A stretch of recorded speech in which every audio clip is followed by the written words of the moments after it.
വിവര സാങ്കേതിക വിദ്യയുടെ ചരിത്രത്തിൽ വലിയൊരു മാറ്റത്തിന് തിരികൊളുത്തിക്കൊണ്ട് സോഷ്യൽ മീഡിയ ഭീമന്മാരായ മെറ്റയ്ക്കും യൂട്യൂബിനും കാലിഫോർണിയയിലെ കോടതി $6 ദശലക്ഷം പിഴ ചുമത്തിയിരിക്കുന്നു.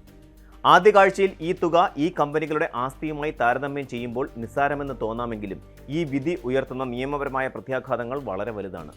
സോഷ്യൽ മീഡിയ പ്ലാറ്റ്ഫോമുകളുടെ രൂപകൽപ്പന കുട്ടികളിലും കൗമാരക്കാരിലും മാനസികമായ ആസക്തിയും തളർച്ചയും ഉണ്ടാക്കുന്നുവെന്ന വാദം ഒരു കോടതി അംഗീകരിക്കുന്നത് ഇതാദ്യമായാണ്. ഒരു വിനോദാപാധി എന്നതിനേക്കാൾ ഇവയെ അപകടകരമായ രീതിയിൽ രൂപകൽപ്പന ചെയ്ത ഉൽപ്പന്നങ്ങളായി കോടതി കണ്ടു എന്നതാണ് ഈ കേസിനെ ശ്രദ്ധേയമാക്കുന്നത്.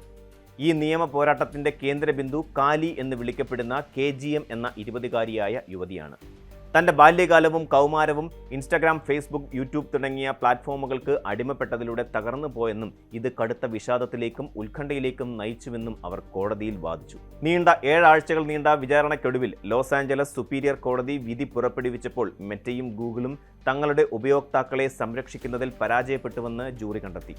പ്ലാറ്റ്ഫോമുകളിലെ അമിതമായ ഉപയോഗം പ്രോത്സാഹിപ്പിക്കുന്ന ഫീച്ചറുകൾ ബോധപൂർവം സൃഷ്ടിച്ചതാണെന്നും അവ ഉപഭോക്താക്കളുടെ മാനസികാരോഗ്യത്തെ എങ്ങനെ ബാധിക്കുന്നുവെന്നും മുന്നറിയിപ്പ് നൽകുന്നതിൽ കമ്പനികൾ വീഴ്ച വരുത്തിയെന്നും കോടതി നിരീക്ഷിച്ചു. നഷ്ടപരിഹാരമായി വിധിച്ച $6 ദശലക്ഷം പകുതിയും കമ്പനികളുടെ വീഴ്ചയ്ക്ക് ശിക്ഷയായി നൽകുന്ന പ്യൂണിറ്റീവ് ഡാമേജസ് ആണ് എന്നത് ശ്രദ്ധേയമാണ്. ഇതിനർത്ഥം ഈ കമ്പനികൾ കേവലം അശ്രദ്ധ കാണിക്കുക മാത്രമല്ല, മറിച്ച് തങ്ങളുടെ ലാഭത്തിനായി ഉപയോക്താക്കളുടെ സുരക്ഷയെ ബോധപൂർവം അവഗണിച്ചു എന്നാണ് ജൂറി വിശ്വസിക്കുന്നത്.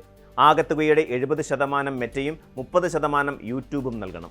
മെറ്റയുടെ CEO മാർക്ക് സക്കർബർഗ് അടക്കമുള്ള പ്രമുഖർ വിചാരണയുടെ ഭാഗമായി മൊഴി നൽകേണ്ടി വന്നിരുന്നുവെന്നത് ഈ കേസിന്റെ ഗൗരവം വർദ്ധിപ്പിക്കുന്നു.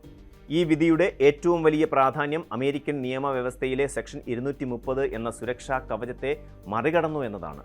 സാധാരണയായി സോഷ്യൽ മീഡിയ പ്ലാറ്റ്ഫോമുകളിൽ മറ്റുള്ളവർ പോസ്റ്റ് ചെയ്യുന്ന ഉള്ളടക്കത്തിന്റെ പേരിൽ കമ്പനികൾക്കെതിരെ നിയമ നടപടിയെടുക്കാൻ സാധിക്കില്ല.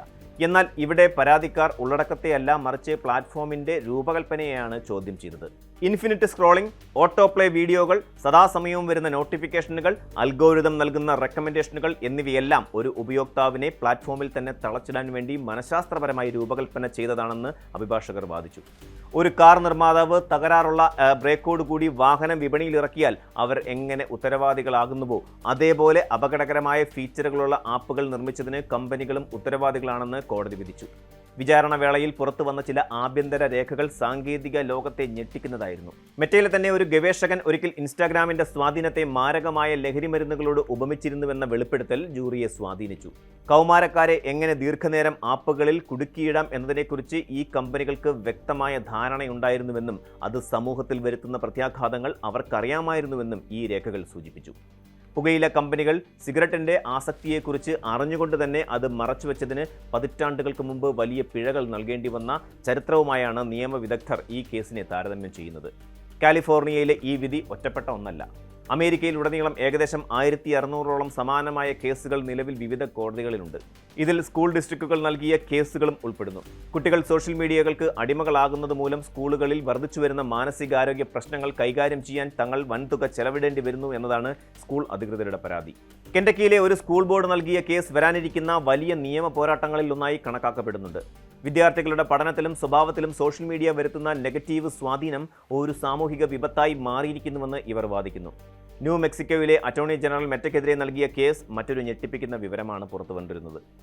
കുട്ടികളെ ലക്ഷ്യം വെച്ചുള്ള ലൈംഗിക അതിക്രമങ്ങളും മറ്റും തടയുന്നതിൽ പ്ലാറ്റ്ഫോമുകൾ ദയനീയമായി പരാജയപ്പെടുന്നുവെന്ന് തെളിയിക്കാൻ അവർ ഒരു പ്രത്യേക അന്വേഷണം തന്നെ നടത്തി. കൊച്ചുകുട്ടികളുടേതെന്ന വ്യാജേന ഉണ്ടാക്കിയ അക്കൗണ്ടുകൾ നിമിഷങ്ങൾക്കുള്ളിൽ മോശമായ ലക്ഷ്യങ്ങളുള്ള മുതിർന്നവരിലേക്ക് എത്തിക്കാൻ അൽഗോരിതങ്ങൾ കാരണമായെന്ന് അവർ കണ്ടെത്തി. ഇത് പ്ലാറ്റ്ഫോമുകളുടെ സുരക്ഷാ സംവിധാനങ്ങളിലെ വലിയ പഴുതുകളിലേക്കാണ് വിരൽ ചൂണ്ടുന്നത്. മെറ്റ ഈ ആരോപണങ്ങളെയെല്ലാം നിഷേധിക്കുന്നുണ്ടെങ്കിലും കോടതികൾ ഇപ്പോൾ പരാതിക്കാരുടെ ഭാഗം കൂടുതൽ ഗൗരവമായി കേൾക്കാൻ തയ്യാറാകുന്നുണ്ട്. എന്നാൽ ഈ വിധിയോട് ഗൂഗിളും മെറ്റയും പ്രതികരിച്ചത് തികച്ചും വ്യത്യസ്തമായ രീതിയിലാണ്. കൗമാരക്കാരുടെ മാനസികാരോഗ്യം എന്നത് വളരെ സങ്കീർണമായ ഒന്നാണെന്നും അതിനെ ഒരു ആപ്പുമായി മാത്രം ബന്ധിപ്പിക്കുന്നത് ശരിയല്ലെന്നുമാണ് മെറ്റയുടെ വാദം. തങ്ങൾ യുവാക്കളുടെ സുരക്ഷയ്ക്കായി വൻതോതിൽ നിക്ഷേപം നടത്തുന്നുണ്ടെന്നും അവർ അവകാശപ്പെടുന്നുണ്ട്. യൂട്യൂബ് ഒരു സോഷ്യൽ മീഡിയ പ്ലാറ്റ്ഫോം അല്ലെന്നും മറിച്ച് അതൊരു വീഡിയോ സ്ട്രീമിംഗ് സേവനമാണെന്നുമാണ് ഗൂഗിളിന്റെ നിലപാട്. 2 കമ്പനികളും ഈ വിധിക്കെതിരെ അപ്പീൽ നൽകാൻ തീരുമാനിച്ചിരിക്കുകയാണ്. അതിനാൽ തന്നെ ഈ നിയമ പോരാട്ടം വരും വർഷങ്ങളിലും തുടരുമെന്ന് ഉറപ്പാണ്. 2026 നിൽക്കുമ്പോൾ ഈ വിധി സോഷ്യൽ മീഡിയയുടെ ഭാവി തന്നെ മാറ്റിമറിക്കാൻ സാധ്യതയുണ്ട്. ലൈക്കുകൾ ഹൈഡ് ചെയ്യുക, നോട്ടിഫിക്കേഷനുകൾ കുറയ്ക്കുക, പ്രായപരിധി കൃത്യമായി നടപ്പാക്കുക തുടങ്ങിയ മാറ്റങ്ങൾ പ്ലാറ്റ്ഫോമുകൾ വരുത്താൻ നിർബന്ധിതരായേക്കാം. ലാഭത്തിനപ്പുറം ഉപയോക്താക്കളുടെ ക്ഷേമത്തിന് പ്രാധാന്യം നൽകേണ്ടി വരുമെന്നത് ഇനി ഈ കമ്പനികൾക്ക് അവഗണിക്കാനാവില്ല. സർക്കാരുകൾക്കും നിയമനിർമ്മാതാക്കൾക്കും ഈ വിധി പുതിയ കരുത്ത് നൽകും. ഡിജിറ്റൽ ലോകം കൂടുതൽ സുരക്ഷിതമാക്കാൻ കർശനമായ നിയമങ്ങൾ കൊണ്ടുവരാൻ ഇത് പ്രേരണയാകും. ലഹരി മരുന്നുകൾക്കും പുകയിലയ്ക്കുമെതിരെ നടന്ന പോരാട്ടങ്ങൾ പോലെ സോഷ്യൽ മീഡിയ ആസക്തിക്കെതിരെയുള്ള ഈ മുന്നേറ്റം ചരിത്രപരമാണ്. സാങ്കേതികവിദ്യയെ നാം എങ്ങനെ ഉപയോഗിക്കുന്നു എന്നതിലുപരി സാങ്കേതികവിദ്യ നമ്മെ എങ്ങനെ ഉപയോഗിക്കുന്നു എന്നതിനെക്കുറിച്ചുള്ള ഗൗരവകരമായ ചർച്ചകൾക്ക് ഈ വിധി തുടക്കമിട്ടിരിക്കുന്നു. പ്ലാറ്റ്ഫോമുകൾ കൂടുതൽ സുതാര്യമാക്കണമെന്നും തങ്ങളുടെ ഉൽപ്പന്നങ്ങളുടെ പാർശ്വഫലങ്ങളെക്കുറിച്ച് അവർ സത്യസന്ധത പുലർത്തണമെന്നും സമൂഹം ഇപ്പോൾ ഉറക്കെ വിളിച്ചു പറയുന്നു. ഈ നിയമയുദ്ധം അവസാനിക്കുമ്പോൾ ഇന്റർനെറ്റ് ലോകം ഇന്നത്തേക്കാൾ കൂടുതൽ സുരക്ഷിതവും ഉത്തരവാദിത്വവുമുള്ള ഒരിടമായി മാറുമെന്ന് നമുക്ക് പ്രത്യാശിക്കാം. കൂടുതൽ കുട്ടികളും യുവാക്കളും ഇത്തരം പ്ലാറ്റ്ഫോമുകളുടെ സ്വാധീന വലയത്തിൽ അകപ്പെടാതിരിക്കാൻ മാതാപിതാക്കളും അധ്യാപകരും ജാഗ്രത പാലിക്കേണ്ടതുണ്ട്. നിയമങ്ങൾ മാറുന്നതിനോടൊപ്പം തന്നെ നമ്മുടെ ഡിജിറ്റൽ ശീലങ്ങളിലും മാറ്റങ്ങൾ വരേണ്ടത് അനിവാര്യമാണ്.